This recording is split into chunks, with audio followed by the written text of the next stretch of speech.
my good friend. We go again. Good afternoon, Gav. How you doing? I'm doing pretty well, mate. I'm doing pretty well. Everything's come together nicely. So to give listeners an idea of where we are in this chaotic timeline, this is your last segment of time you can carve out for Two Promoters One Pod before Trees happens. So even though you will get this on July the 25th, it has been recorded slightly earlier than it usually be because I'll be in Mexico as we're talking to you. So I can ask you, how's things going in terms of Good, Speckle? good. I'm looking at myself on Zoom right now, looking a bit tired. Feel like I look tired, but it's going good. We're having a good time. We're ahead. Main stage is finished. All the tented stages are finished. Yeah, it looks like a festival, and tomorrow we do the fencing, and that is like, as I said on a previous podcast, that's almost like feels like the last piece of the puzzle where you're like, fuck me, we're in a festival now. So it feels really good. Got a load of friends turning up tonight. It's a good vibe all around, and yeah, It'll be odd. Never mind the listener, because hopefully, but if you're a listener, listeners, you should hopefully have caught us doing the live set at Trees.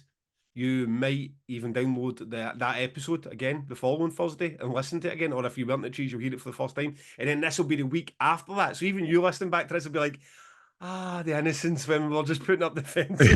yeah.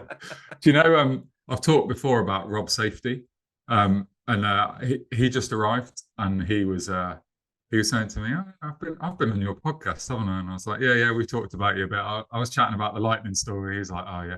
I'm like, I hope when we do our live show, you're not involved in any stories, because anything that we talk about with you means something has gone disastrously wrong. Is he the kind of guy you'd expect to get word to get back about the podcast? Is he from this world?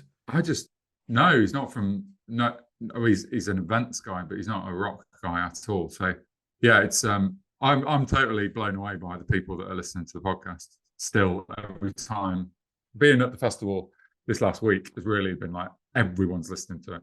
Yeah. What about was it Stinky Pete, Blue Hands Pete? Who was that? Or was Stinky Pete? Yeah, I haven't seen Stinky Pete yet. He's there's a few toilets been dropped off, but I think his son dropped them, so he'll be here. We'll see if he's listening. I hope he's heard as well. Yeah. The only man in the UK that knows how to install toilets at the proper angle. So, good. Well, I'm looking forward to, as I said in the last pod, looking forward to getting down there. And I hope when I listen to this, to him, but like that was just the start of really great times, and not a weekend of shame and embarrassment. Yeah. It'll be good, right? I think it'll be good. We say hopefully and positively. So where are we? We're almost 4 months in now, guys. It's all been fantastic. We are continuing to push the numbers up on all of the socials. If you're on Facebook, please go and join that group, Two Promoters One Pod group. It's about 1,300 people on there at the minute. The Instagram by this point should hopefully be over 1,000. It was about a handful off as we were recording this. We've got 330 or so reviews on Spotify, which along with the listens has kept us in the top 10 of the Spotify charts for consistently for the last 4 months, which isn't great because I know this might bore other people, but we're there with like Annie Mac and Dissect and the Joe Budden podcast, and it's not like, and then us two clowns in the middle, you know what I mean? It's proper industry backed studio set up podcasts with huge sponsors and money behind them that are generating then Two Promoters One Pod sitting there in the middle with We Lose Bruce icon at the corner. So massive thanks to everyone who's kept us here for the first 4 months. Yeah, it feels good. Feels really good. I think the next I want to get to 10,000 listeners a week. That feels like our next milestone. It's not far off. I think we can do it. Yeah. You add the YouTube views in for what they are, you're round about there, so, and it keeps going up, so that's great. And I know people probably not interested in, but podcast viewing figures or listening figures are pretty pathetic in general terms. I mean, if you get over, it's like, I don't know, 36 downloads in your first week, you're in the top 50% in the world. If you can get 3,500 within your first 7 days, you're in the top 1%. So that's kind of what you're dealing with. It's a bit like it's a bit like the rich people with that top 1%. Those are the Elon Musks and Jeff Bezos, the top 1% of the podcast are your Joe Rogans and Shag Marry the Noise and fucking Carlton Tucker. So, aye, it's possible for a small podcast, independent podcast like this, with We Lose Brews supporting us, to get in there with the big boys, and we appreciate it. We appreciate your support. What else? On the record as well, we've got about 5 hours of the most hit and miss music you ever hear. I feel totally free now and on the record. I was like, initially, I was just trying to do new bands, and now I'm like, okay, we can do the wild. We can do the Wild Elf. All right, whatever you fancy, James, that goes on. And I feel like you were freewheeling right from day one. But if that was you being restrained, well, a bit of fange. So, aye, that's also great. If you find yourself over the summer thinking, you know what, I could do with some inspiration for my musical taste, and I guarantee some of your favourite and some of your worst bands will be on that playlist. It's a lot of fun, and every now and then I need a wee challenge. I dive into the playlist, which it's a 5 hours at this point. See if you can get through it. If you make all 5 hours, then well done. Yeah, that is impressive. Look, when the festival summer's over, I'm gonna do a 5-hour stint. It's good. I don't think you ever told me what you thought of Worst Things Happen at Sea by Frank Turner. I did. Oh, did I not? I enjoyed it a lot. You do like it? Okay, good. I think I knew going into that I would, because I do quite like Frank Turner, and I've been on and off, like dipped in and out of Frank Turner for as long as he's been that solo artist. My aunt was a big fan, so I'd always kind of hear it. She had a body piercing studio that you go in and Frank Turner would be playing. So he's always been in somewhere that I've got friends or family that are playing him. So I knew I would listen to it. I probably heard it before actually, but that was a good one. You think the chances are, he sounded quite hopeful that he would be able to belt it out. Yeah, I think he's going to play it. Because I've gone on the record. I've gone from choosing songs that I wanted our listeners to listen to, and now I'm just choosing songs that I want you to listen to. So, yes. Aye, but it's been good. I've enjoyed it. It's and people enjoyed it.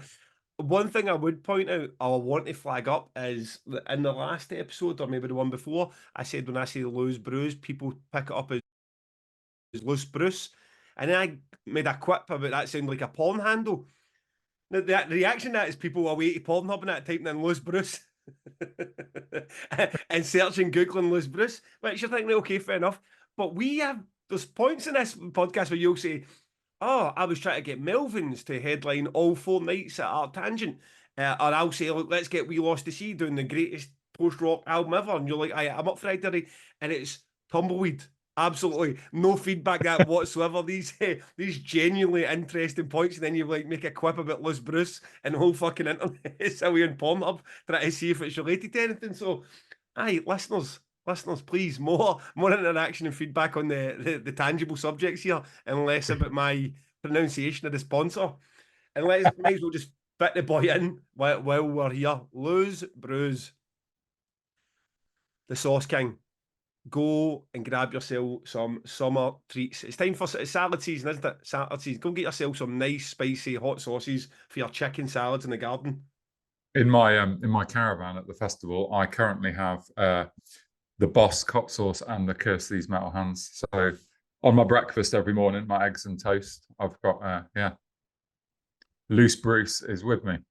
Loose Bruce is everywhere we go. So yes, Pod 15% off all orders. Go and fill your boots. Support him because he supports us. Right, let's get started with some questions then. Well, James, you haven't seen any of these at all, so No. I will punt them at you and you answer away. I'll start with a nice, simple, easy one. I think all of these questions are asked, or at least the majority of them are asked by people who haven't had a question answered yet. So I hope that's the case. And please keep them coming. They're amazing. We both love them. It's our favourite part of the podcast. So, and you've helped us out a few holes recently. So keep these questions coming because they are the best bit of the podcast. Yep. Craig Murden Ward. Question for James. Will you ever rebook Sixth? Yeah, I mean, yes. I mean, I've got nothing, certainly no beef with Sixth. I think with bands that are like sort of been around a long time, you've got to kind of balance how often you want to rebook them. You know, with with bands that are active and like regularly releasing albums, like Consortium of Fire or Creeper or someone, you know, it feels like okay to book them on an album cycle or whatever, and then keep coming back. But I don't know. Let's see what Sick they're up to. I love Sick. They went down amazing at Arctangent. I mean, I think we've already established that my memory is pretty shit, so I'm not sure. I feel like they've played Arctangent twice in the 10 years, but you probably know better than me, Gav. But well, to be fair, I walked into a main stage one time to see Sixth, drunk, and I was like, I know it's been a long time, but they certainly look different. They looked, I mean, I don't know if age has been kind to them or unkind to them, but they certainly look different. And then the first track starts, and I'm like, it's a bit techie, but fuck, I don't know. This doesn't sound any fun. Did they get new material? I was about 2 songs in before somebody told me it was Tesseract. And Sick were in another stage. So I was a bit like, for fuck's sake. Is that because we didn't have our signs up outside the stages? We got in the wrong one. Most of what I had just guessing when you're showing up. But that made total sense that I was watching a different band wondering, I don't remember this at all. This doesn't sound like Peep Show. So, aye, that was one of the times we certainly played. Yeah. Well, there's so one of the guys from Sick, I think it's Mikey, is he's playing at Arctangent this year in a band called The Sad Season, and they are super cool. He got in contact with me and he was like, "We got this new project. Have a listen. It's a bit out there and it's really good. Like I don't even know how to explain it. It's like progressive and weird and catchy and like it's got hooks, but is also out there. And I don't know. I don't even know what genre. I couldn't begin to put a genre on it. But yeah, so if you're waiting for Sixth, maybe have a little watch of The Sad Season this year at Arctangent. So good, really good. Okay, we will. And there's nothing from Sixth then. They're just doing their old material when they return. Any of these shows, there's nothing. They're not an active recording band. I don't know. They did do a new album, but it feels like it was quite a few years ago. So you know, if they release another new album, Dan, I'd love to have them back. Maybe on an anniversary year as well. You know, they've got a couple of classics in their back catalogue. So yeah, I'm totally open to them coming back. Aye, Craig, maybe you don't give a shit about Damnation, but I would book them too. They'd be great. They played the very first year. I mean, it'd actually be a good booking for next year, it being the 20th anniversary. So, aye, if you're listening and you fancy a wee show at Damnation next year, I am into it too.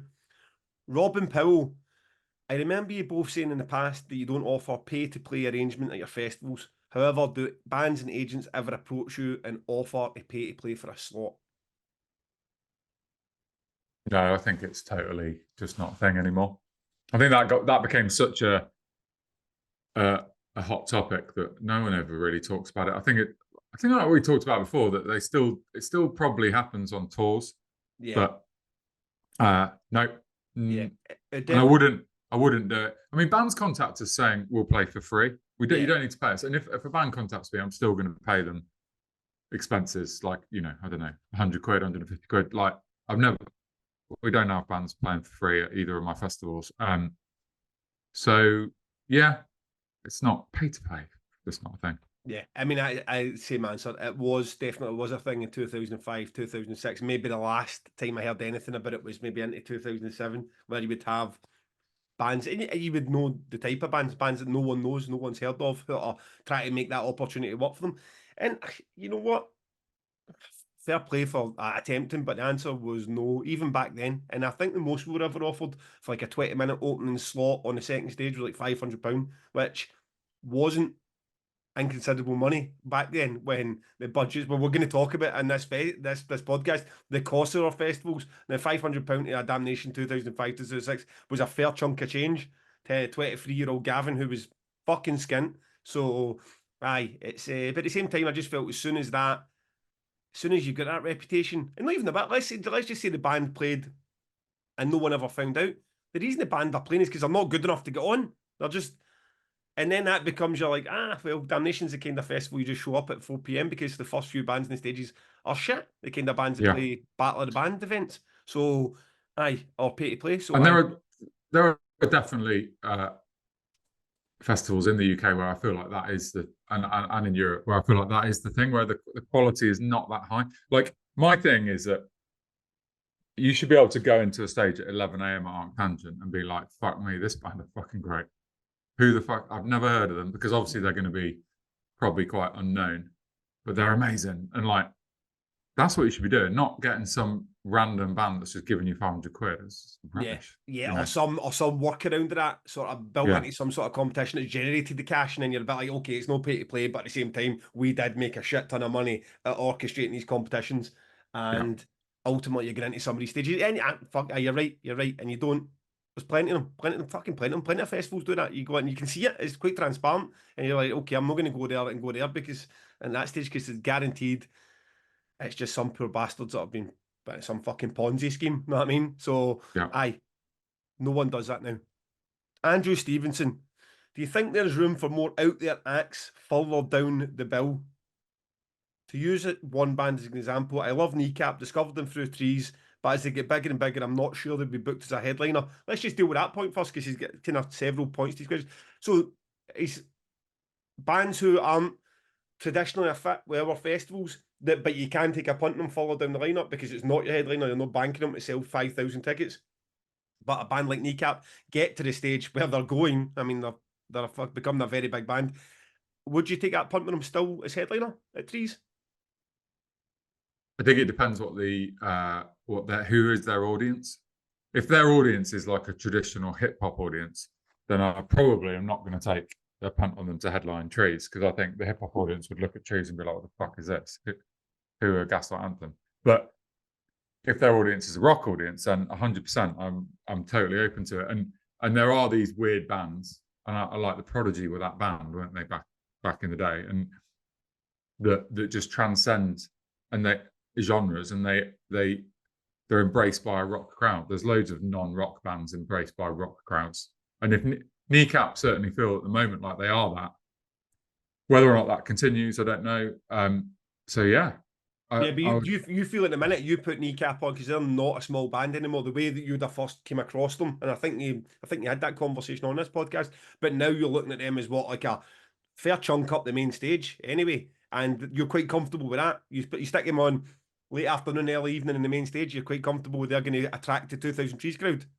Well, look, their agent told me he's listened to the podcast, so I want to be careful about negotiating on the fucking billing here. We're not going too high. Yeah, I don't, thing is, how big they are. They're one of those complicated bands, because obviously you're from Glasgow and they are fucking massive in Glasgow, right? Yeah, 2 nights and in the Barrowland, so that's with 4,000 tickets. Yeah, and they're not. I'm their promoter. Me and Miles are their promoter in Bristol, and and they're doing really well. They're not worth 4,000 tickets. So, and in Dublin or whatever, they're probably fucking massive. Yeah, need a good dose of sectarianism and bigotry. Yeah. Absolutely. Really stoke the fires. Come on, Glasgow's the place.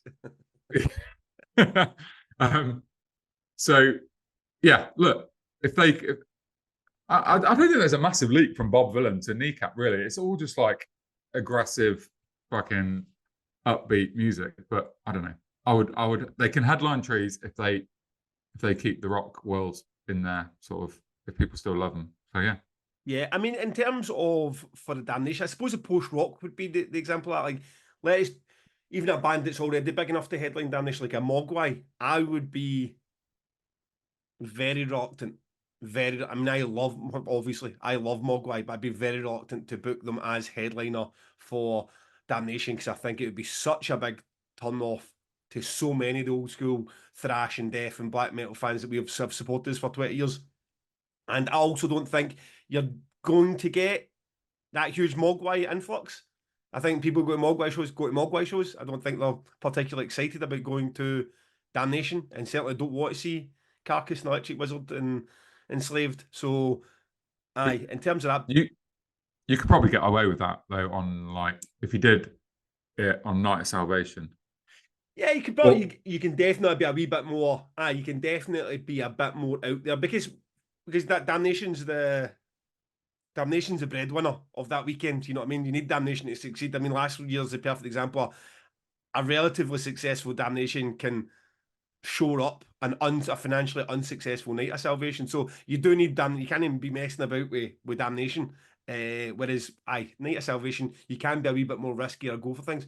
But I mean, if you had what would be a Maybe She Will example, that would be the one. If they continued to get bigger and bigger and bigger, like Maybe She Will headline Damnation, be a bit different to Mogwai, even though it's still that post-rock world, because at least Maybe She Will have got a proven track record with Damnation in that crowd. And I feel like a lot of, and that's how bizarre it is, you give a lot of, in the world of post-rock, there's no one really bigger than Mogwai. Mogwai are the godfathers, and Maybe She Will just here with everyone else. But if you went to a Damnation crowd and asked them about post-rock, most of them could probably tell you more about Maybe She Will than they could about Mogwai. So it's one of those ones, maybe the same way you're saying about Kneecap. If they continued with that crowd, then maybe. But even that, I'd still be a wee bit reluctant to book post-rock for the headline. Did the person asking the question have a suggestion for Damnation? Was it Mogwai? So no, he's saying, right, here, I'd also like hearing you discuss the acts aren't quite your usual fit for your festival and whether you think they'd actually fit. So here's one for each of your festivals. Trees, Julian Baker, who I fucking love. That was a silent shrug from me. Julian Baker, Tom Taft's Julian Baker's agent. And do you know Julian Baker? No. Right, okay. Well, she's pretty fucking massive to begin with. She's like a singer-songwriter, and if she was playing, I don't know if she'd even have to headline Trees, to be honest. And the fact that you've not heard her is not a good start. But myself and Mr. Tom Taft would be well up for that chat. So maybe that's something you're getting spoken to about on Thursday next week. I mean, I think Tom said, there's some acts on his roster that he doesn't think that are that suitable for Trees. I mean, like, do you know Phoebe Bridgers? Yes. So like that feels like there's some crossover into the rock world in terms of the audience. I keep coming back to this. Basically, it's not what the music sounds like. If the 2000 Trees audience is listening to that act, then yeah, they can play Trees. But if the audience is not listening to that act, I'm not trying to totally confuse everyone and reinvent the wheel. Yeah, because Boy Genius is the sort of super group that I believe has Julian Baker, Phoebe Bridges, and one more artist that escapes me. And someone because I was speaking to someone the other day, they were suggesting one of those artists for Outbreak. You know what I mean? That Soccer Mummy sort of style of, and because they do have that overlap with other artists. But Julian Baker for me would be great at Trees, but at the same time, I understand, because I'm a bit like, if you're a Manchester Orchestra fan, you will always obviously be a National fan, and then your pushback in that is like, but Manchester Orchestra reach into a whole Biffy Clyro and then beyond where the National don't. So you're a bit like, a lot of people be scratching up, maybe Modest Mouse or another one where like, we get a great reaction to me saying, oh, Modest Mouse for 2000 Trees, but you're a bit like, how many people, especially that younger audience, know who Modest Mouse are? And that's where the risk is. Yeah, and it was the same with Frightened Rabbit, and it's who their audience is. And City in Colour, I don't know if we've talked about that before, but City in Colour is Dallas Green from Alexis on Fire.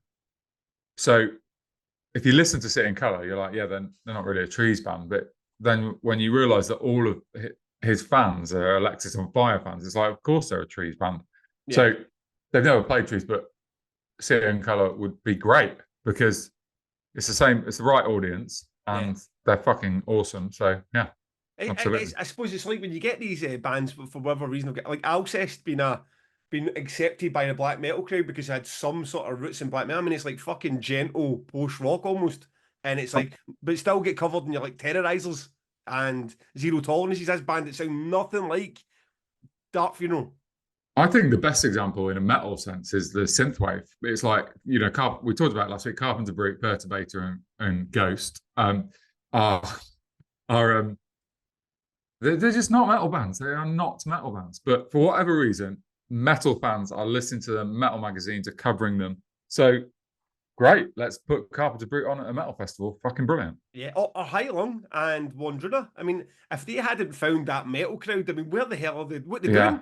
What it do? Because who else is showing up in those numbers to go and see Heilung and Wandruna? Because it's not it's not somebody with some passion for the history of the Nordic fucking traditions. You know what I mean?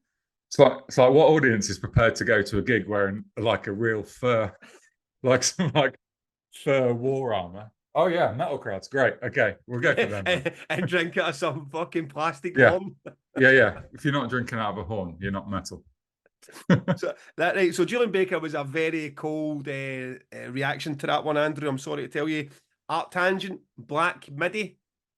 Yeah, absolutely. I've considered doing like Black Midi and Black Country New Road, like co-headline thing at Arctangent. I can't remember whether it was Black Midi or Black Country New Road that I spoke to the agent, and they were like, "What the fuck are you talking about? They are not playing a metal festival." I'm like, "It's not a metal festival. Like it would be great. They're just totally out there, weird. You know, I don't really know what you even call that. It's like prog indie or something It was weird. weird because I'd never heard of Black Midi. So when I'd quickly put it on Spotify, so I'd have some sort of clue what I was talking about with this question.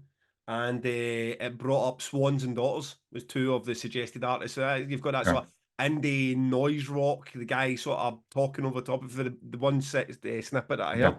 So that makes sense. They're good bands, and they're not. I don't love them, but I think they're really good, and they 100% would fit Arctangent. And like as I've talked about before, you're always trying to find new like High Lungs and Clown Calls where you've gone like a bit left field, because otherwise you're going to run out of bands eventually. So Yeah. Okay. yeah. So that a warm response to that, and I don't know how you pronounce this, James. Is it LA dispute?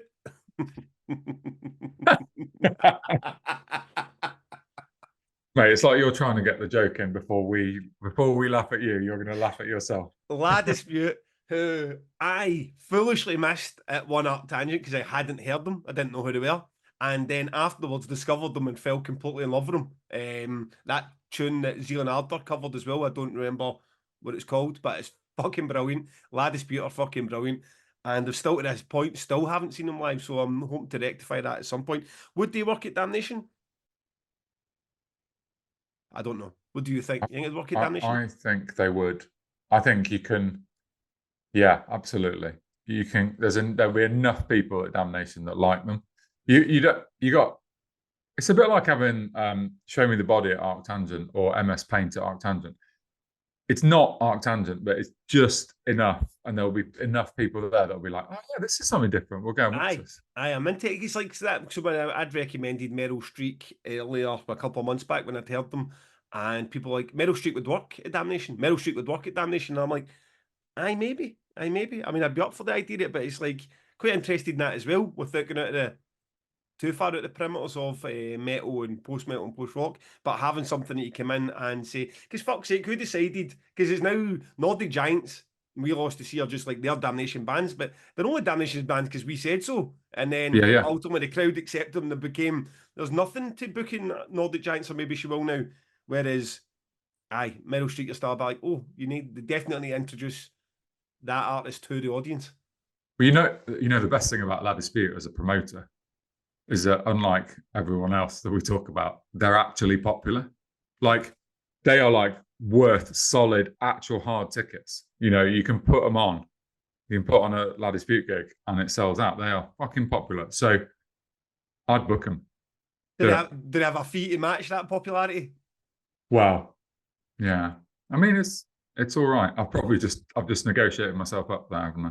See, the problem with that is because we deal with so many bands, and still we'll talk about this when we get into the episode subject, that bands who demand insane fees with zero evidence. In fact, evidence that shows they do not sell tickets regionally in the UK, and they're asking for 20, 30, 40, 50 grand. And you're like, where are you getting this from? You're playing like 400, 500 cap clubs and not even selling them out. So, it's sometimes, I mean, metal's so fucking weird to that, but sometimes get into a genre of music where people are doing solid numbers and asking for a reasonable fee would be, God, that would be such a novelty. Yeah. It's nice when that happens. So I'm well up for early dispute. Okay, let's go. Martin Bowler is asking, Frank Turner mentioned a 15-minute turnaround at a festival was unworkable. It'd be great to understand the pressures yourself and stage manager unders to stick to schedule, and what thought goes into spacing the acts on the event over the days to allow for changeovers. He adds in brackets, appreciate you soldiering on with these episodes over the summer. No worries, big man. Soldiering on. So what thought goes into the changeovers and the space, the time that we allow bands to get their shit together? So on a like, I think we've established that neither me or you are particularly techie in this regard, but on a very basic level, you've got a band finishing their set with a stage full of gear, and maybe they brought their own drum kit. So there might be a drum kit changeover. And if you change a drum kit, you have to recheck every single drum. You're like hitting the drums one at a time, so the sound person can get the levels right. And so all of that equipment's got to be taken off stage, and then all of the next band's equipment's got to come on, and you've got to make sure it sounds good. I mean, 15 minutes is mad. I mean, we used to do 15 minutes. Now I stagger the changes. So the shortest changeover at Trees is 30 minutes, and the longest is like over an hour. And if you're trying to get a headliner, Don Broco, Cradle of Filth, Mogwai on stage, don't be trying to fucking do 15 minutes. Even like, I don't know what you do, but even like half an hour is just, you've got potential for something to go wrong. And I can tell you, Mogwai and Cradle of Filth, they are not going to go on stage yet until it's ready. Yeah. These bands, it's like a punk, if it's like Sick of It All, they're just going to go, fuck it, it'll be fine. We'll just fucking go for it. Yeah. The Bronx, they'll just go, we'll go for it. Yeah. But Mogwai are not just going to go for it. They're going to wait till it sounds great, and then they're going to go for it. Yeah. And if you've got an 11 p.m. curfew, you start to eat into your set time. So yeah, keep the changeover. What I've learned is keep the changeovers long. Yes, and we do. Yeah, we're the same. The shortest one you can get at Damnation is 30 minutes, and then your final one will be the length of the other headline band, so it'll be 60 minutes. It's funny because you're talking about like the hardcore bands and punk bands. My new obsession of Outbreak Festival, their changeovers are like 10, 15 minutes between bands. So, but their production manager, Marios, is our production manager. So I'm sitting there when I was there last weekend, and you're seeing these bands sort of come on, same drum kit, same cabs, same backdrop. I'm just Outbreak on the main stage, the one that we use, the indoor stage.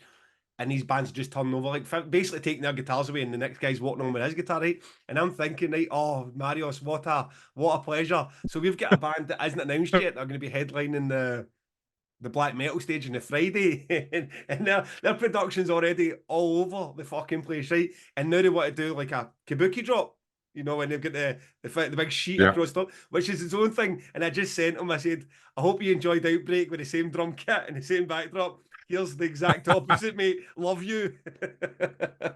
It's good. And you think about it for like a punter's point of view. Here's one festival selling 1 billion tickets and everyone having the time of life. Here's this other festival trying to sell fucking 1 billion tickets. And the easier one to put together in a production style is the one that sells least, that does the least amount of turnover. It's like it makes zero sense whatsoever. I went to see Knocked Loose once, maybe a couple of years back, in fucking the classic Grand in Glasgow, and they just walked out on stage. The house lights were still on.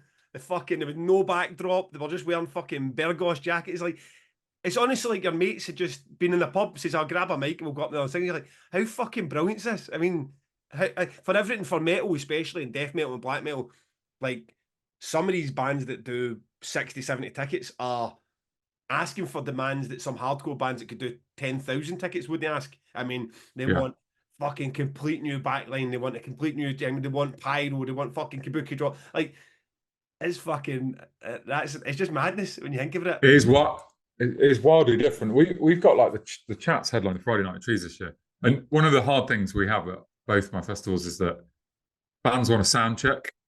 The headliners want a sound check. So they, fucking 7 a.m. load in and get everything set up and sound check. And the Chats are just like, no, I don't really want to get up.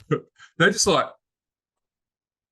some Aussie dudes just having a fucking good time, basically. And they're just like, we want to get up at that time in the morning, we'll be fine. So they're just like, yeah, it'll be cool, we'll wing it. And to be fair, their music is like scrappy punk, so it doesn't matter.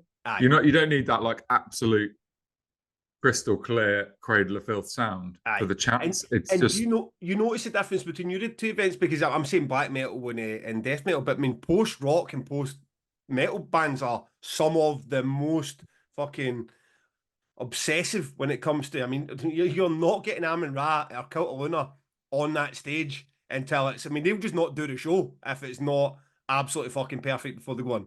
They're not sound checking for their first track. I can promise you that. Right. There's a venue in Bristol called Thekla, which is on a boat, right? It's quite a well-known venue because it's on a boat. It's a moored boat, but because it is a boat, the corridors are really narrow and the storage space is non-existent and the stage is tiny. And we did Armin Ra and Bo Ningen co-headline. Sorry, fucking Bo Ningen. What's the name of the band? Boris. Sorry, Armin Ra and Boris co-headline show, and it's fucking ridiculous. Like, it's exactly what you're saying. It's basically like you're a 400 capacity size band. You are not Metallica, but they're like, yeah, but we're going to bring Metallica amounts of kit, all the amps. Everyone's got a new drum kit. Projector. You know, Boris probably got a gong with him, and yeah, it's just projector, bed sheet, as you like to say, and yeah, fucking hell, man, on a boat. On a boat. Aye, so that massive differences, Martin. And yes, we do, because you could definitely fit another couple of bands on Damnation if you did, but basically if our main stage is going and that band's two for top and the changeover's like 50 minutes, that the other bands, they'll play for 50 minutes and then they'll get 60 minutes before the next one. And some of those bands need every fucking minute of it. I mean, Cradle of Filth will be an example of a band that need every single minute of it that they take it on. And we sometimes get bands that are getting a 50-minute, 55-minute changeover saying they need longer to get on and get stuff set up, which is a wee bit terrifying. But at the end of the day, everyone does need to make a compromise in the sense of a festival. Can't all get changeovers, can't all have fucking headline specs and production. So, people tend to have some common sense. It gets there in the end. If you get a good team and you get a good decent management with the band, you can get there in the end. That no everyone's going to get that Metallica moment. But answer the question, and thanks very much. We will soldier on, and I'm happy to soldier on. Thanks very much for everybody who's kept listening. Matthew Davidson, now his name does ring a bell. This is the last question, then we'll get about it. I'd like to know about the frantic behind-the-scenes shenanigans for last-minute dropouts. The replacement bands got offered the same deal that was on the table. Is there a whole fresh set of negotiations? Have any replacement bands ever tried to hold you to ransom or got the hump that they weren't on your A-list on the first list to begin with? Good question, Matthew. Would you like to start, James? Yeah, so we've got quite good at this now because you will get dropouts. We just announced today for 2003 three new bands because 3 bands dropped out. You know, it's like illness and visa problems and whatever. There's always something. So in the run up to the festival, Mitch, who works for me in the booking team, he starts to get a list together, and agents will email you saying, "Oh yeah, by the way, if you get any dropouts, so and so will do it." So we do send an email out saying, you know, have you got any bands? Because what you want a band that is going to confirm within a few hours. Yeah. No fucking about negotiations. It's like, do you want to play? This is the fee and this is the slot. We can't negotiate on the fee. We can't negotiate on the slot. You know, do you want to do it? So we have a backup list, and Mitch, fair play to Mitch, because this happens during the festival. Like, bands miss flights and bands get stuck. And unless it's somebody big, I don't get involved. If it's like a medium-sized band or a smaller band, Mitch just radios me and he's like, here's the backup list. We have a quick chat about what we think, and then he goes and books them. So yeah, you got to be ready. Bands aren't arsy about not being on your A-list because there are like 10,000 bands you could book and you're booking 150. So I just think I have been hard to ransom a couple of times. But by asking bands that are on site already, do you want to do a second set, and then being a bit I'd love to name names, but I'm not going to. Them being a bit like, yeah, but you know, show me the money. What I've never had is on site a big band, a really, really big band not make it. Because there's no replacing Bob Dylan or Frank Turner or Clowncore at the last minute. You know, if Clowncore. So, just to bring you into my real world of pain, Clowncore just the other band, one of them's in, just cancelled all their shows because he's, I think, injured. I can't remember. I saw so Mitch sent me this like Facebook post being like, he's not playing because of something. And I was like, okay, let's email the agent now. And the agent's like, yeah, it's all good. Don't worry, they're playing. So, but if Clowncore dropped out of Arc Tangent today with like a month and a bit to go, there's no way I'm getting a Clowncore size band to replace him in a million years. Yeah. Even with 5 weeks, it's just not happening. Yeah, but you could get a sizable British band probably. If the money's there, you could probably get but not a count, not a Clowncore. Exactly. You'd be on the phone to one of your classics. Maybe She Will, Roller Tomasi, British bands that love the festival and be like, here's a nice little bit of money. Do you want to come and jump in at the last minute? Yeah. In terms of, because you make the point that, do you use the same fee? So if the slot's $3,000, you just say there's the $3,000 because that's the budget, or do you say no? But the last time you played you were 500, so I'll give you $1,000. But ultimately, I'm not giving you $3,000 just because the other band were $3,000. Yeah, it depends. I mean, yeah. So I'm paying Clowncore a lot, right? Yeah, a proper lot to come over and do an exclusive show. So their replacement is not going to get offered that, but they're going to get offered a good fee.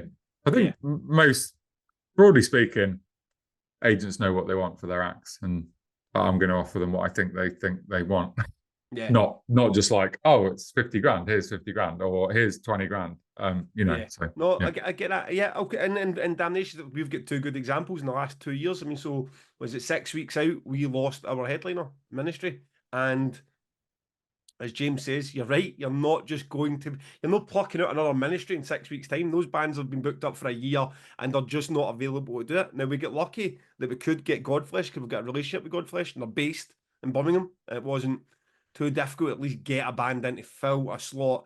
And then we used the rest of that Ministry money to go to Pig Destroyer and Converge and ask them to do Prowler on the Yard and Jane Doe. So basically, all the money that would have been saved, if that was a saving from Ministry, was then redirected towards other bands to do those album sets, which all worked out very well. So that's what we've done in that example. Last year we lost Tusker the night before, and Dinner Celestial Birds came in, and then we lost Ahab on the morning, I believe, or late thing at night, and we got Bosk to do the second set. And that's a funny one because you get a situation like with Bosk, Tom Begley, get your drinks, boom. He's sitting in sight, and you could probably go, mate, buy a grab bag of Walkers and you go back up on stage. I mean, you're in it for the love of the music. He's like, aye, but the agent's not going to do that. Hayden Britland, another drink for the bingo. So then you get yourself in a spot. You're going to pay this band, but it's not going to sell any. There's no more tickets to be sold in a sense. I mean, not going to be announced. They're just going to show up on stage. So you need to balance it in your own head. Yes, something. This just can't be any local band for the Manchester touring scene. It needs to be a band with some sort of stature at Damnation that go and do Ahab slot justice. But at the same time, you have at that point throwing away money. In the sense that money's in your pocket now. Ahab's money's there. It's in my back pocket. I need to go and share it out to get Bosk to do it. So, it's not clean cut. You're not quite sure. I mean, to be fair to the Bosk lads and even Hayden, it wasn't a case of trying to pull your pants down. It kind of worked to like, I would rather not have to pay that, but at the same time, it's probably less than a usual box fee. So we worked out between us and we got there, and the boys for Dinner Celestial Birds came in and played a blinder. But likewise, they didn't get Tusker's fee, and why would they? Why would they? They're not in the same. They're not in the same space as Tusker were at that point. So that's how we do it. But I'm very thankful that we have relationships with these bands and managements and agents.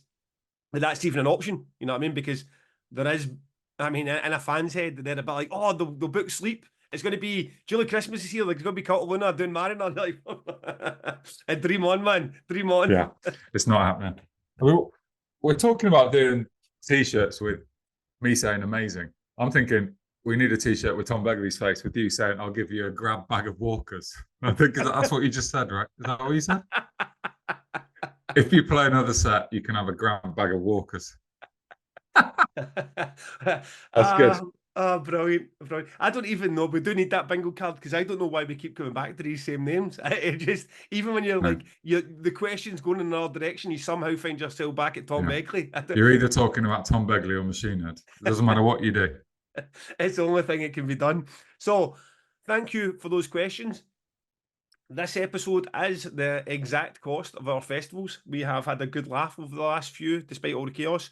So we thought we would depress ourselves slightly. And believe me, James, when I was looking at some of these numbers, I kind of had them in that hazy memory, like on the distance. I remember it being cheaper, and then you actually see the differences for 2005 to what's we're going into 2025, and it's eye-watering.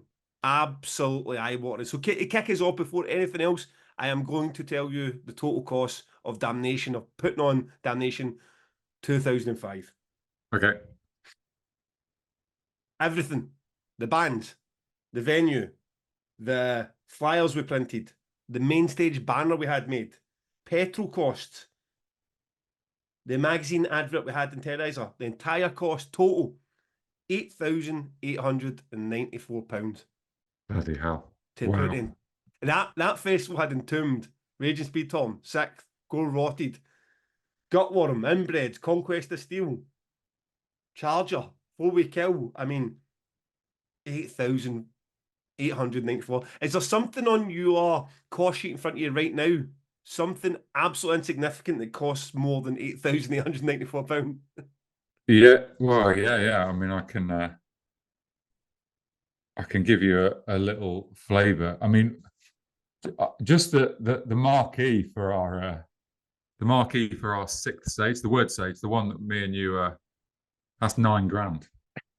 The one that we're playing on. You know, like we spend 10 grand a year on fuel, like diesel.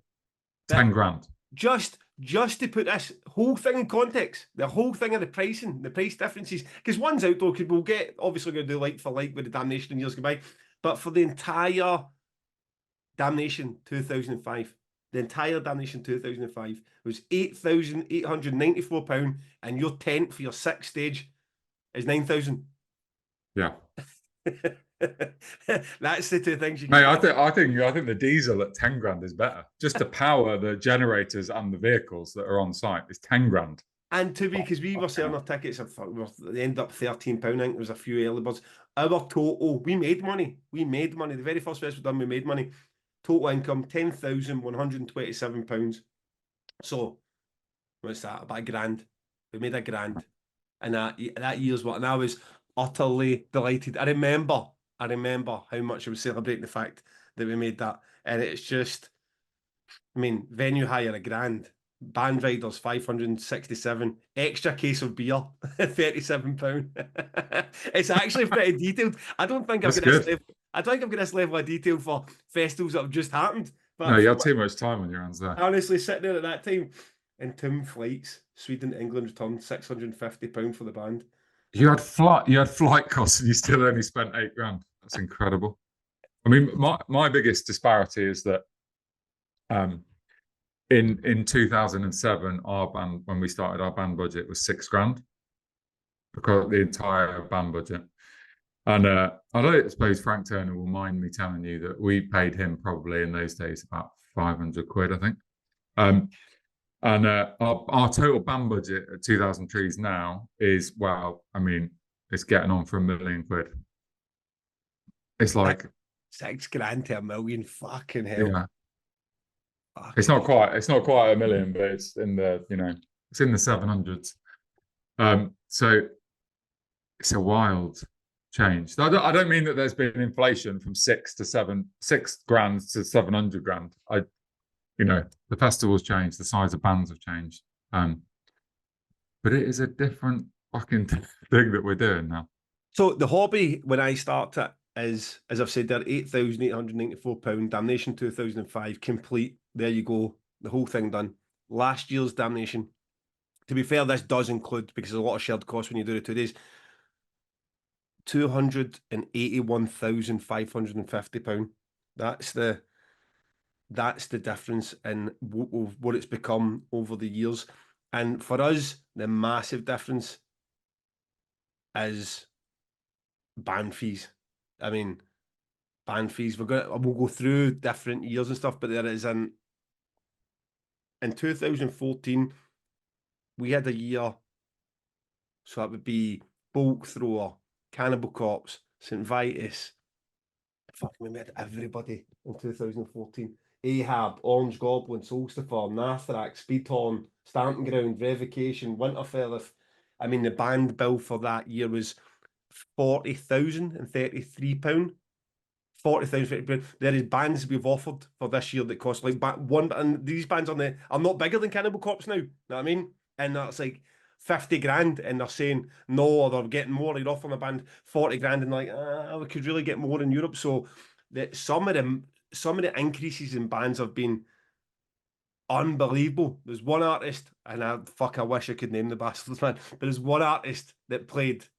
I'm not even going to say the year because it might be too, but it was £8,700, and there is zero difference between that artist when they played the festival to where they are right now. In fact, nothing. There's nothing has made them bigger.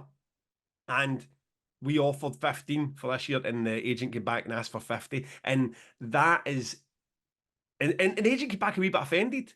Like, oh no, we're playing festival shows for 50. I'm like, on the basis of what? On the basis of what sales? There's nothing here to show that you're that. And it's like, oh, we get this, and it's like one festival in fucking Mexico's offered that are vacuums who's sold out, and I just went, oh, well, at the end of the day, we could do a name, there's 50 grand. You're like, this is absolutely cripple your festival numbers.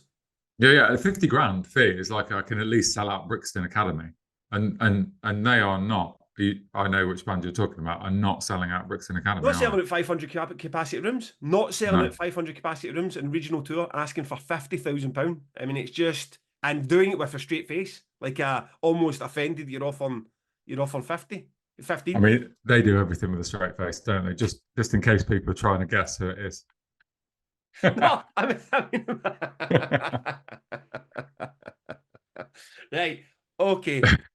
So talk me through some of your costs that are going to shock people, James. I mean, 10 grand for fuel's a bit of a fucker, man. But what else have we got that's making up that budget? I mean, look, in front of me, I've got the 2024 2000 Trees budget. The total is nearly £2 million.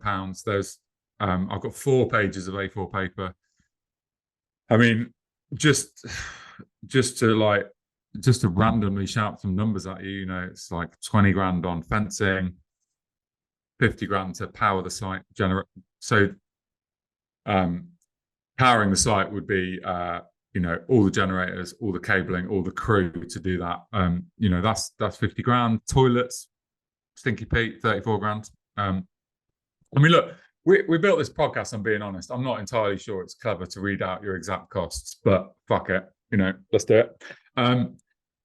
Water. So Neil, who runs our water, is here today, and I just asked him, that's pretty punchy, Neil. It's like 20 something thousand to supply water to 2,000 trees. And what I mean by water, I mean the food traders can wash up. Yeah. The bars can give out free water, and there is water taps in the campsite, right? So 20 grand, but there's no mains water at 2,000 trees. So Neil has got to bring in about 13 like water tankers into 2,000 trees. Right. We're bringing the actual water with us. There's no water here. So that 13 trucks costs quite a lot of money. And he was saying to me that the cost at 2,000 trees is double the cost at Arctangent, because at Arctangent there's mains water, and you literally just tap into the water main, and you've got water. Or you can get 13 trucks driving up the M5 to bring us water. So 20 grand. And then I mean, you can shout stuff at me if there's anything you're interested in, but the main stage is 35 grand. The other stages, the like structures, is 22. Stuff it just adds up. But there's a bunch of small stuff here. Like we spend £1,000 a year on tables and chairs.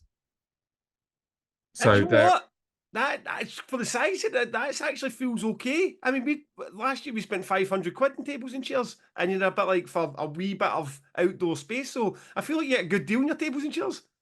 Yeah, although that's most of those tables and chairs I'm talking about are backstage. So they're in dressing rooms, they're in the press area, they're in backs of bars and stuff. So yeah, it's quite detailed. This, even like our car car passes, £100.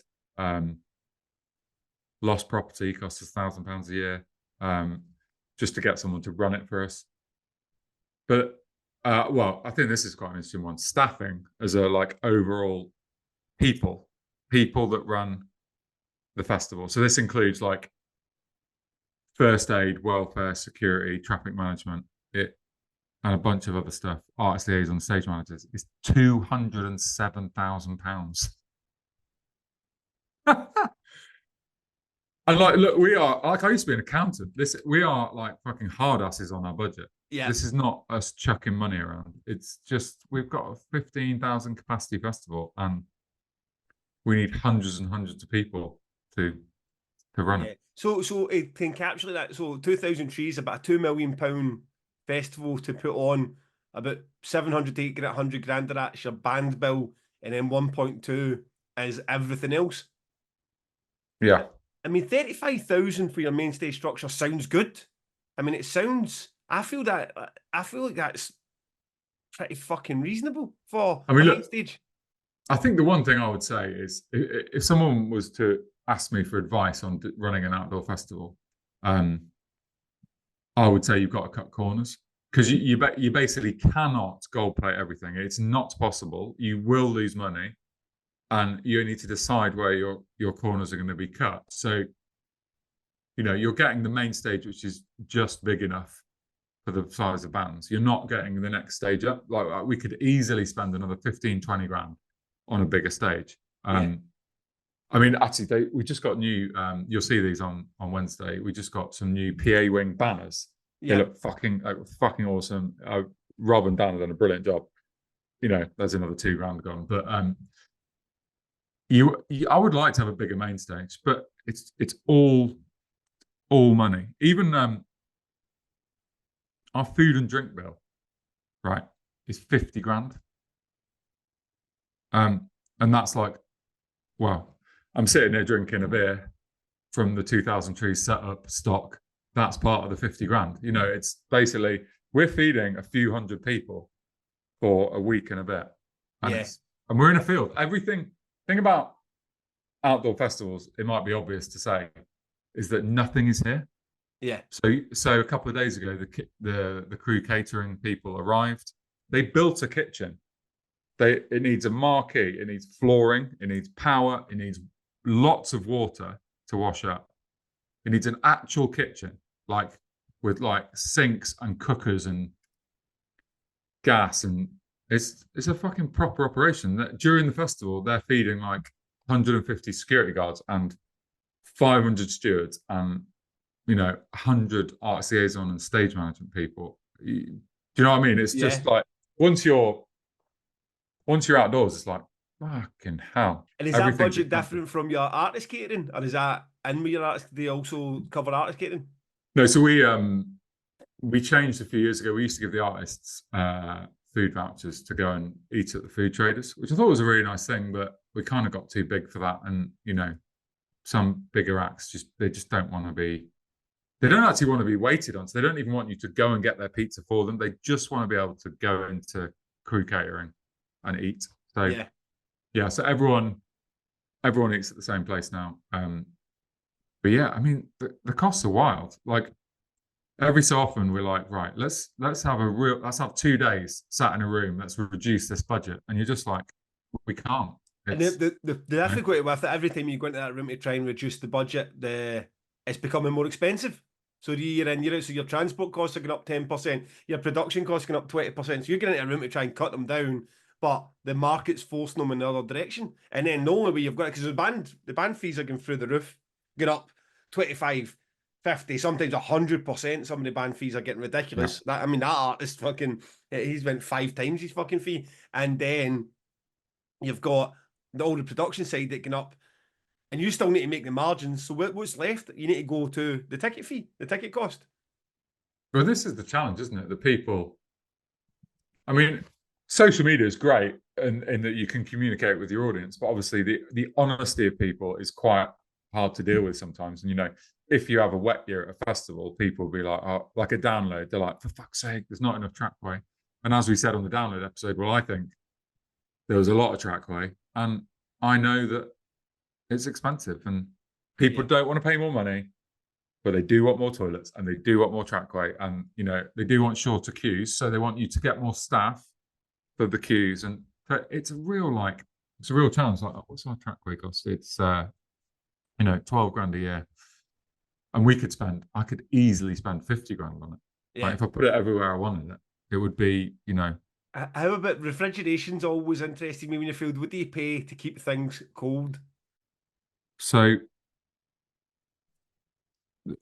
there's two costs. One is, there's a chiller cost here I'm looking at, which is 1,500 quid, but that is I think that's just a couple of cool trailers. So that, like, as in they're towable, big, they look like a caravan, but it's a fridge.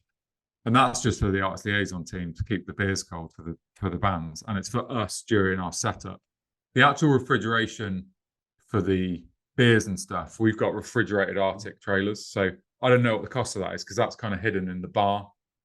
The bar is run externally, so I don't know. But they just arrived today. We've got 3 or 4 big, massive lorries, which are they're just fridges. So all the beers here now in those fridges. So, but yeah, that'll be a few £1,000s coming out of your bar profits.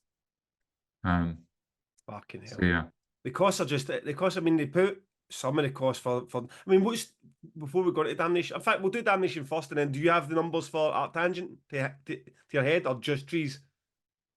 I mean, to be honest, they're broadly the same on most things now. Right. Okay. The thing that's cheaper for trees, so we've got like a let me find it for you. We've got a budget for creative. So we're spending £25,000 at 2,000 trees on nice, like, stuff that my brother Rob gets really pissed off because I never describe the site decoration well. Let's call it, for want of a better word, let's call it fluff. Yeah, I want to hear about the fluff. What fluff's going to be there? But it's £25,000 on making the site look nice, on doing a good kids area, and that sort of thing at Arctangent is just, you just don't spend that money. We're just not. So it's broadly speaking, the two festivals cost the same, but Arctangent doesn't have as high a band budget. I mean, if it's 750 at Trees, it's probably about 500 at Arctangent, and all of the extras we just don't do at Arctangent, and the water's half the price as well, as I said. So actually, to get the festivals up and running on the scale they are, they're broadly the same sort of costs involved. Yeah. Okay. Because to put in context about the price, I mean, so if the band budget for something like Damnation 2014 was 40 grand, and how good that lineup was, the band budget for last year's Damnation, just for the single day actually, was 120 grand, and then with the combo you're probably up 160. Maybe another 40-50 grand for the. So that's the difference in terms of bands. By the time the actual production cost to put on Damnation 2014 in front of me, my accountancy was 61,000. 61,000 to put on the entire festival. Damnation 2014. If you remember, that wasn't that long ago. That was only 10 years ago. Well, now, as I say, it's 281,650 £. Now, the Damnation tickets then were £36. For anyone not watching on YouTube, Gav's now looking at his posters behind him. I should probably have put that on a sheet of paper. £36 to go to Damnation 2014, and an event that was costing 60 grand to put on. Now 75, I think you could get it for 70, but 75 to go to last year's Damnation. So it's that double the price to go to a Damnation, but how many times more expensive is that then? I should have really done the maths of that as well, but it's almost 4 times. Almost 4 times more expensive. Yeah. So it's 4 times more expensive to put on Damnation last year than it was in 2014, but the ticket price is only doubled. So do your own maths with that. You know what I mean? It's like you can't even possibly keep the ticket prices going up the same price as the inflation at absolutely everything else. I mean, just in production alone, we used to do, so if you're taking Damnation, let's pick another Damnation 2016, we had Electric Wizard, A Bath, Cult of Luna and Julie Christmas, Enslaved. By the time that was in total done, £66,000 to put it on. That's the cost of production. That's the cost of when you walk into Damnation now and you see the 3 stages with lights and the backdrop and the scrims and the stage here. That's what it costs to put on before a single band is booked. Before a fucking, it's just an empty arena with production in it and some crew. That's the difference in the prices. And I've got, oh Jesus, this one really broke my heart when I pulled it. So the same people who provide backline and have done forever, the 2006 one, we get backline for both stages, man. Both stages. This is your 2 drum kits, your cabinets, amplifiers, delivery and pickup. The whole works £535. With that, 620 quid. That's now closer to £5,000. £5,000, 10 times if you. And I don't think that a Marshall 1960 4x12 cabinet is any different, really. I think that's still the same thing. Or a Perro BLX double kick drum kit is much different for the Perro drum kits we're getting now. But it's just the cost of everything has went fucking through the roof. Now, what for these poor bastards? This isn't to put it on to the companies. A lot of that's like £2,000 of that thing is now transport because they need to hire the truck and then that. So they're saying, look, Gavin, I'm sorry, these quotes are fucking outrageous, but the transport costs are just insane. And then the transport companies are probably saying, but the cost of fuel's insane. And it gets knocked down the road. Yeah, I was just about to say that. It's like sometimes we sit down with one of our contractors and you're like, come on, mate, fucking hell. It's like this price increase is wild. And they're like, look, it's like, it's transport and it's my electricity bill and it's my storage fees. And like their cost of business has gone through the roof. And like, I mean, you know, as we said before, we're not a political podcast, but it is election day. And, you know, the Tories have been voted out heavily today. It's fucking, you know, Brexit and COVID and like stuff is just way, way, way, way, way more expensive. It really is. Fuel is more expensive and just everything. So yeah, you can't screw your contractors down too much. You can't screw Stinky Pete too much because he's got to pay his bills as well. He's got to buy his fuel to get his toilets to you. And it's, yeah. It's a tough world, I think. Have you found? You know what I did find as well? Because I'm using that one artist that's been the most outlandishly, almost like farcical example of where some agents have tried to go with silly fees. But I noticed when I was going back through years, bands that have returned, you get a band you book for 5, 6, 7 grand, now asking for 8, 9, 10, and they're like, that's entirely reasonable. Might not be a much bigger band than they were when we previously booked, but I know the costs have went up. The flights have went up. The certificates of sponsorship on their thing. They might have to do carnet at the border. It's just a pain in the arse. So they're a bit like, we need an extra couple of grand just to make sure we don't lose the money. Then that makes sense. So do you see the difference between agencies where you get the ones that are a bit like, aye, well, we're working on the same inflation as you are, and other ones that are just going, no, we're working on fucking cuckoo land here? Absolutely. I mean, it varies wildly from agent to agent. I mean, and my thing is, if I really want the band, then you've got a chance with me. But if I'm like, you know, I'm not that bothered about whether or not I book this band, then you can't get away with that sort of level of inflation. It's tricky. And like, as we said before, no price list on bands. So the whole like, oh, you're worth 8 grand, no, you're not, you're 50 grand is just like people just thinking up numbers and just saying, let's just say a number out loud. I mean, and like, obviously there is competition, right? So I could book Gaslight Anthem, or I could book The Chats, or I could book Enter Shikari, or I could book Alexis on Fire, or I could book Biffy Clyro. So they've all got a fee, which I might be able to get out of the agent. So there is some competition. You can't just price yourself out the market, which is the same if you're the toilet company or the fencing company. There is competition, right? Whereby if you charge too much, we'll just go somewhere else. But I was just saying to Mark, who's my colleague at 2000 Trees, that fucking hell, isn't festival set up easy when you're using the same contractor every time? So today I've got like guy called Daryl putting in the stage decking in the tents. And we've done it so many years together. I went down and had a 5-minute chat with him, and I was like, okay, cool. See you in 2 days. And he'll be like, it's done. And like the marquee company came, and I was like, do you know where you're going? They're like, yeah, we've already found where you've put the stakes in for the marking out. We've started. And like, if you're doing an outdoor festival and you use people, power, fencing, water, waste, if you use the same people every year, yeah, it's so easy. And if you get a new one, it's hard.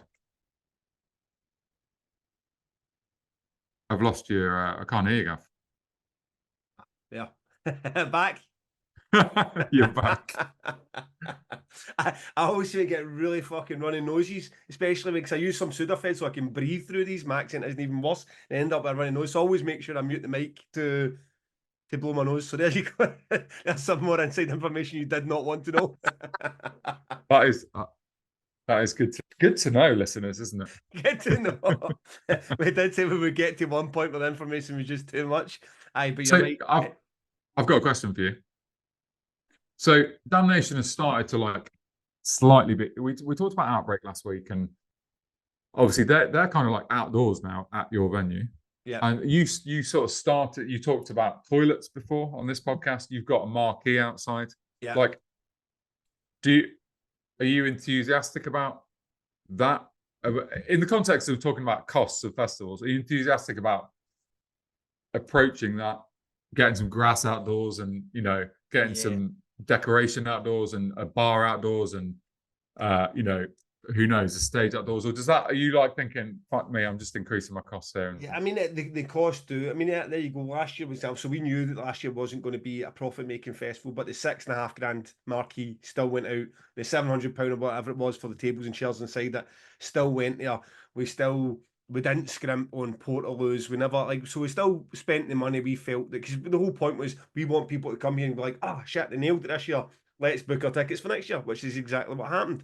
So, aye, that's a tough one when you're getting into a year when you know that ticket sales have been slow and you know those costs are a bit like, could we force all those merchant tables into the venue? Absolutely. Can we make sure that there's 20 less portaloos and people just queue a bit longer? Yes, we could. But at the same time, you're a bit like, your second experience of Damnation going to Manchester, it would already look like a significantly smaller event, which is the opposite direction of where we were trying to go. So we bit the bullet. This year, I want to do more.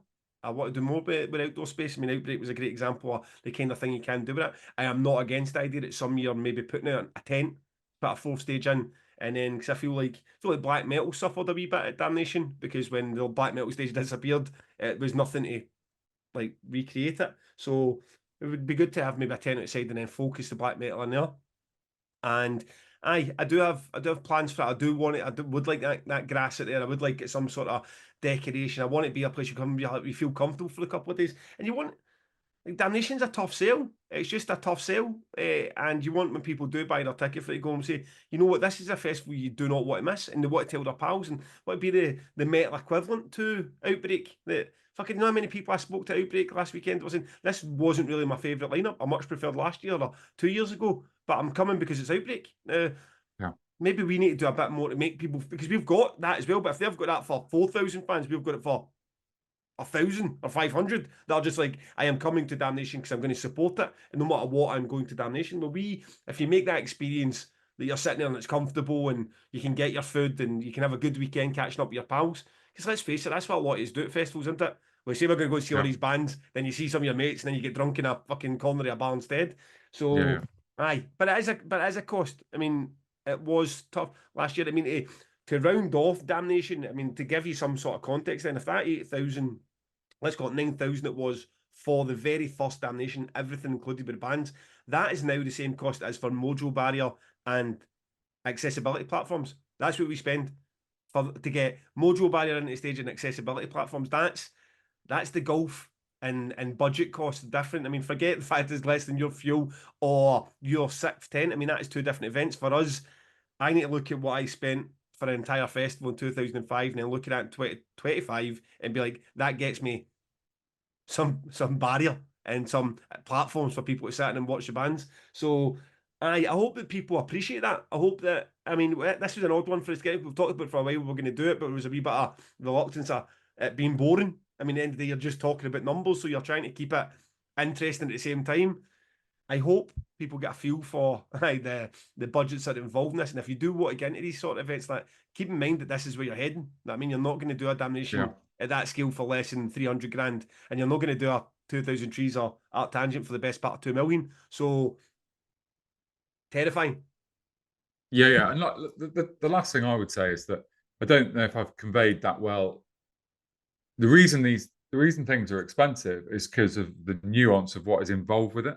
So 5 minutes ago, our waste team arrived, or no, not 5 minutes ago, like 2 hours ago, our waste team arrived at the other trees. I was like saying hello to them, and they brought with them skips and buggies and bin lorries and about 1 million bins.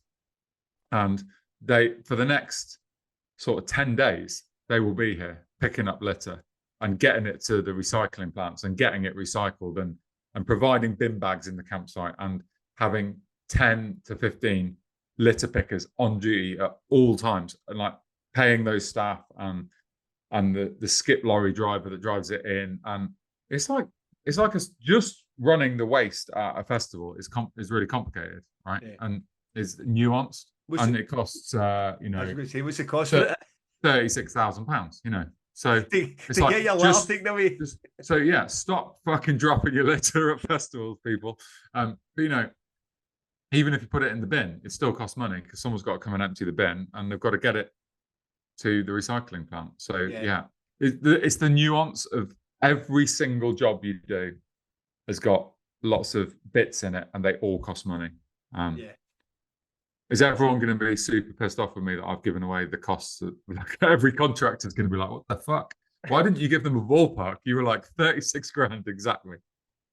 I don't know. Well, at the end of the day, I don't feel that any of these, I mean, the contractors all tell us that this is the market value.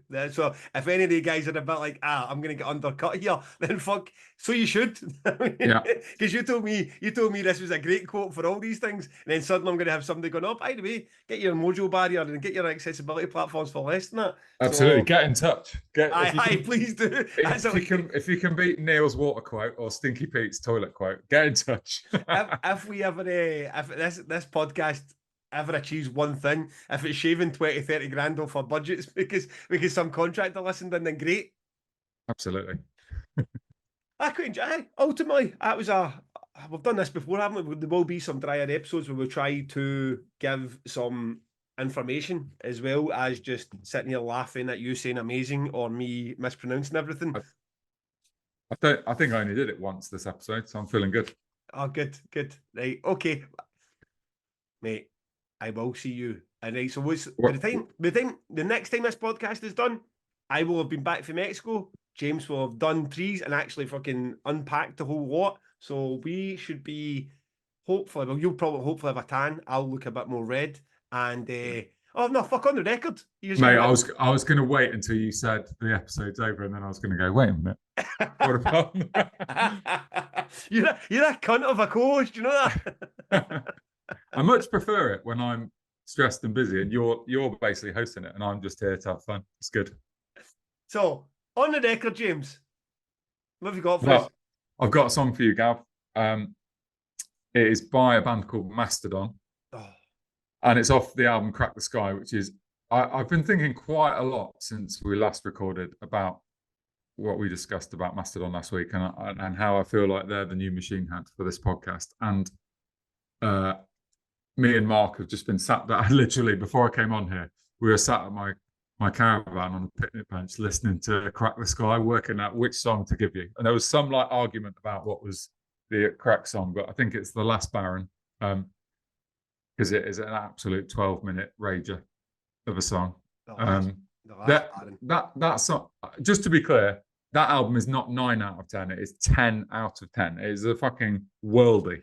Okay, because you know what? And what I've noticed, right? And listeners, listen, good, like, hold us to account, that's fine. But remember as well that we're not sitting here with our Wikipedias in front of us. So sometimes if you're scared to make any mistakes at all, you won't say anything. But there was a couple that have been flagged up even after your Polyphia and Lose Bruise insults. One was there was no chance you could have booked Muse in 2007 because they were already playing Wembley, which somebody was kind enough to point out. And somebody pointed out to me, fuck's sake. somebody pointed out to me when I said, oh, it's Tool and we're playing Crack the Sky. That wasn't Crack the Sky because that wasn't out yet. It was something Hunter, The Hunter, Bounty Hunter.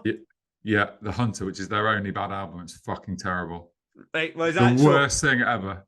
The Hunter. Maybe that's why you don't like Mastodon. Maybe it is. Maybe Crack the Sky's a fucking belter and I've just gave up Mate, on them. it's incredible. It's So, incredible. By all means, pick us up on our mistakes. In fact, in James's case, a lot of them are quite comical, but we are not. And sometimes you're just going to say what you think rather than the Muse thing. I haven't seen that. That's making me never want to speak again. It's like fucking hell. Playing Wembley Stadium, you're like, I could have probably had them that first year with Frank Turner. Yeah, fair enough. Fair play. So, The Last Baron. Is that the album? Is that the song? The Last Baron. Song. Yeah, it's amazing. Honestly, I'm please going to listen. See, because I'm actually dedicated to this podcast in a way and on the record. I go and listen to the songs, whereas I give you all these great suggestions, and I look at you the following week, you just look at me blank, like, oh fuck, I forgot we talked about that. But I have listened to another 17 albums instead. I'm like, for fuck's sake, James. So, and your songs are only a minute long, and mine are 12. Sorry. Well, here's one for you to ignore, but I'm sure that you've already heard before, and a nod to Damnation and both Art Tangent. Electric Wizards, Funeropolis. I was just thinking about absolute bangers that should be on there. And especially for the Art Tangent crowd, you're a bit like, Doom music. I am not the biggest Doom fan in the world. I don't listen to old school Doom bands. In fact, there's a lot of funeral Doom I just don't like. But Electric Wizard are that one in the sweet spot where I feel there's just enough spunk about it that it's just good. And Funeropolis is the best. I mean, that riff that comes in and just goes for days and days. It is the very best example of top draw Doom music. So, aye, get your ears around that. Yeah, it's a banger. Absolute banger tune. Yes. That'd be great. Honestly, that main stage at Art Tangent's going to be punished with that riff. Yeah. I'm a wee bit, I'm not nervous about it. It's weirdly left field for Art Tangent, Electric Wizard, because it is so on the nose Doom, isn't it? But yeah. I don't know. I just think they're just that kind of band that sort of pull fans from every direction. Yeah, and it's the audience. I always trust the Art Tangent audience. They'll turn up in their droves and nod their heads, I think. So. Aye. Good. Well, that is a high note. Thank you for letting me do on the record there, James, without making an absolute tit of myself and saying cheerio. My pleasure. And I will see you at Upcote Farm. Yeah, see you on Tuesday.